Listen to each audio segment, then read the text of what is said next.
Uncle నాకు చెప్పినాడు, ఖచ్చితంగా నిన్ను మా అమ్మ దగ్గరికి తీసుకెళ్తా అని.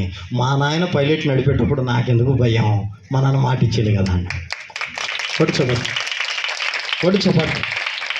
ఈ సృష్టి అనే విమానాన్ని నడిపించేది సాక్షాత్తు సర్వేశ్వరుడు, మహామహుడు, నిత్య నివాసి, సమీపింపరాని తేజస్సులో వసించుచు అమరత్వం కలిగి ఉన్న అద్వితీయ సత్య దేవుడు ప్రభు అయిన యేసు క్రీస్తు ఈ సృష్టిని నడిపిస్తూ ఉంటే ఎవడో చెప్పిన వార్తకు భయపడతావేనో.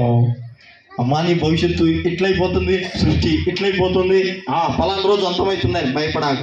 అప్పుడు నువ్వు హాయిగా ఐస్ క్రీమ్ తింటా ఉండవు. ఎవరైనా నీ భవిష్యత్తు బాగాలేదన్నారు అనుకో, ఏమంటే హాయిగా ఐస్ క్రీమ్, నువ్వేంటారా నా భవిష్యత్తు చెప్పేది? నా భవిష్యత్తు చెప్పేవాడు ఎవరు చెప్పండి? ఎవరు? యేసయ్యా. చెప్పాలా ఎవరు? ఈ రాత్రి నేను ప్రకటించే దేవుడు భవిష్యత్తులో జరగబోయే సంగతులు ఇక్కడ చెప్పబోతున్నాడు. మీ దగ్గర పాంప్లెట్ ఉందమ్మా? అదేమంటారంటే తెలుగు కరపత్రిక ఇచ్చారా మీకు? ఉందా? దాని మీద ఫస్ట్ ఒక వచనం ఉంటుంది. ఏముంటది? ఈ సంగతులు